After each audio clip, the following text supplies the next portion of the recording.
All right. Measurement of economic performance. Video 2.7, inflation and overview. All right, so inflation is a term that I think everybody has heard of, familiar with at least on some level, and we know we're talking about prices increasing. We know we're talking about the value of the dollar decreasing. So we're going to go over some different things that cause it, and really what we're going to go into in this video is how to really measure it. So our first term is price level.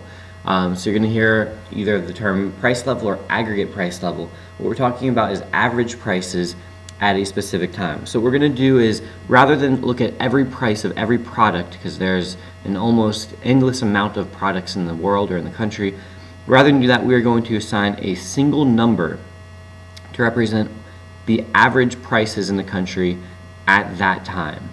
Okay, and then that's going to allow us to make comparisons across time. So from a year ago, 5 years ago, 10 years ago, etc.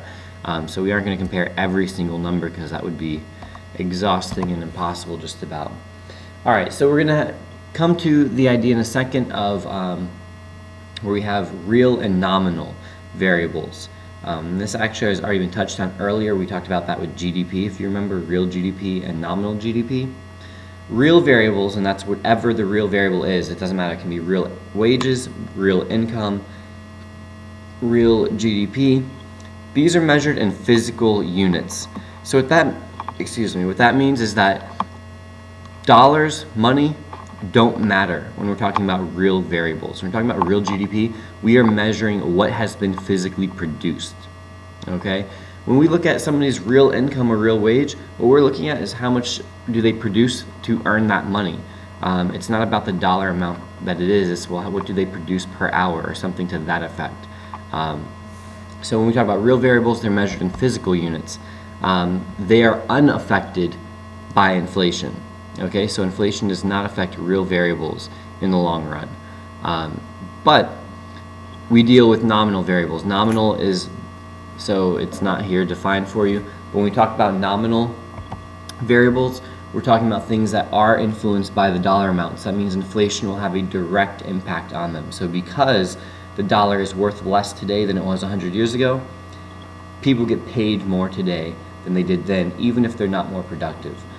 Even if they are making or producing the same amount of physical product or output, it doesn't matter, they're going to be paid more, but that's because of inflation. So what we're trying to do again in this unit is we're trying to separate when prices go up, when wages go up, when income goes up, what is the cause of it? Is it a cause of us producing more, and that would be something changing with output and GDP, or is it simply a result of inflation? And so that's why we go through these steps. That's really what this unit is all about. So when we get to inflation, we're going to define the inflation rate, and that is the percentage change per year in a price index or price level. So for now, we can use the word price level. In a couple slides, we'll define price index, don't worry. You have a chart here that shows the yearly inflation rate in the United States over a period of about 20 years. Typically, the goal is for inflation to be at about 2%. This chart actually doesn't have from 2009 to 2015, but if it did, what you would see is that we are much closer to zero than we are to even to 2%. We've been under 1% for several years in a row. We've had very, very low inflation lately.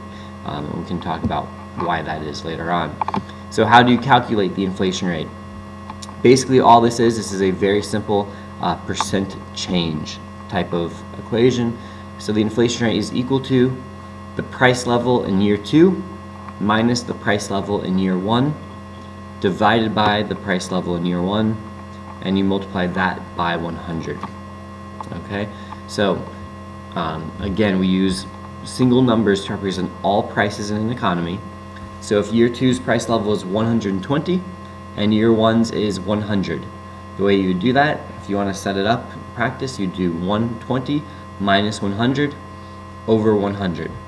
All right, so that would leave us with 20 over 100, which is going to be 0.2, and then we multiply that times 100, which is 20%. So our inflation rate would be 20% in that example that I just gave. So that's pretty much all you're doing for inflation rate, and we will practice it, don't worry. Now, once you have figured out the inflation rate, which is going to be a major section, a major part of this section, there's a few costs of high inflation. So ways that inflation can be negative and can actually detract from an economy. So we have three of them. The first is shoe leather costs, which is a weird sounding name. It means increased costs of transactions caused by inflation. All right, so you have to think of a more dramatic example of inflation because we have pretty low inflation in the United States recently.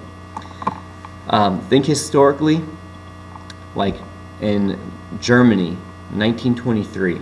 Okay, so post World War I, they're trying to pay back their debt to France, and they print lots and lots and lots and lots of marks. All right, that's their currency in Germany, and what happens is that currency becomes basically worthless. What also happens is they have to pay their workers more and more and more money because the prices of everything is going up because there's so much money flooding the economy. So what happens is literally people are going to the banks and going shopping 2 and 3 times a day. They're trying to spend their money as fast as they possibly can before it loses its purchasing power. So rather, because normally we get paid like every 2 weeks, and you're not worried that the work you do on Monday of the first week, that by the time you get the check next Friday, that money is going to be worthless, because we know our currency is pretty stable. When you have really high inflation, that's not true anymore. So the idea is people were demanding to get paid multiple times a day. So they would work a morning shift, they would get paid for the morning shift, and they would run to the store and they would shop as fast as they could, and they would buy something so they could get something tangible for that money before it became worthless, because that's how fast prices were rising. And then they would get paid more for their afternoon shift and even more for their evening shift. And they would again spend the money as quickly as they could. So that's wasted time, that's wasted effort, that's transaction costs, which we haven't discussed really, but that's the cost of making a deal, buying and selling things, and that's going to increase greatly when you have high inflation. Also, menu costs. So these are the real costs associated with changing listed prices. So changing the prices in a menu, changing the prices at Publix or at a grocery store or wherever it is. There are certain costs associated with that. Maybe for certain places like a dollar menu type of thing, and this is an old picture because I don't know if McDonald's really has very much on their dollar menu anymore. I have no idea, to tell you the truth. But the idea here is that that dollar menu, let's say that they had a dollar menu a year ago and 10 years ago. Well, 10 years ago, that food was more expensive. Last year, the stuff still on the dollar menu is actually cheaper than it was 10 years ago because of inflation. But they might choose not to raise those prices because, well, a dollar menu sounds good, and a $1.25 menu, or a dollar and more, I think is what they call it now, menu doesn't sound quite as good. As well as the fact that now you have to take time and effort, and that could be spent producing things to simply change your prices. So that's another negative of inflation. We also have unit of account costs, and they result from the way that inflation makes money a less reliable unit of measurement. So when we have, again, in this country we have low inflation. So you can look at a shopping cart. If you were familiar with the cost of groceries, and you looked at a shopping cart one week, and then somebody pulled up with the exact same shopping cart next week and the week after, you would know that it costs about the same amount of money, give or take a few dollars depending on sales and that kind of thing. It's not going to be dramatically different. In my example of 1923 Germany, that's not going to be the case. Within a few hours or a couple of days, the cost of that basket of goods is going to be so completely different that really you're not going to know what it means. So like 1,000,000 marks, what does 1,000,000 marks mean? Well, at first it meant that you were really wealthy and rich, and now it means that you can barely even buy a loaf of bread.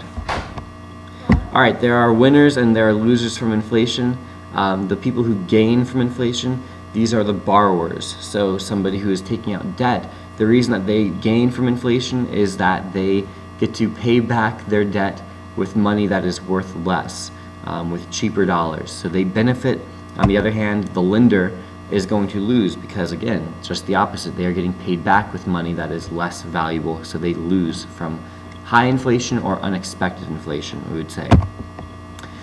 All right, nominal interest rates. These are the interest rates that a person pays for a loan. So this is the actual rate. So this is what you see advertised at a bank or on TV.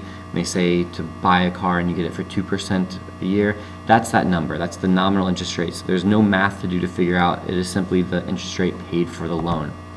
On the other hand, the real interest rate we have to take into account inflation, because you're paying interest every year, but if that money is becoming less valuable, then some of that real interest rate is actually decreasing. So the real interest rate is equal to the nominal interest rate minus the inflation rate.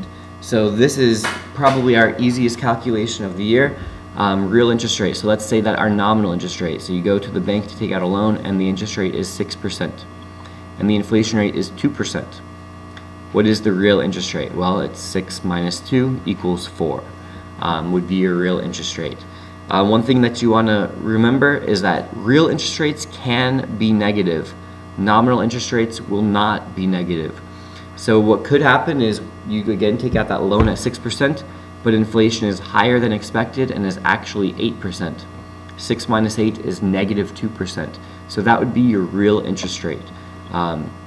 And that is possible, and that's something you can see in that chart. That did happen in 2008, 2009, even in the, I think by 2009 that stopped. Thank you. Teachers, there is a PSAT training in the Media Center starting at 7:15. Please report Jess, you know what I'm to the about to Media do right Center now. at this time for the Great. PSAT training in the Media Center. Thank you. This has been a La Money production.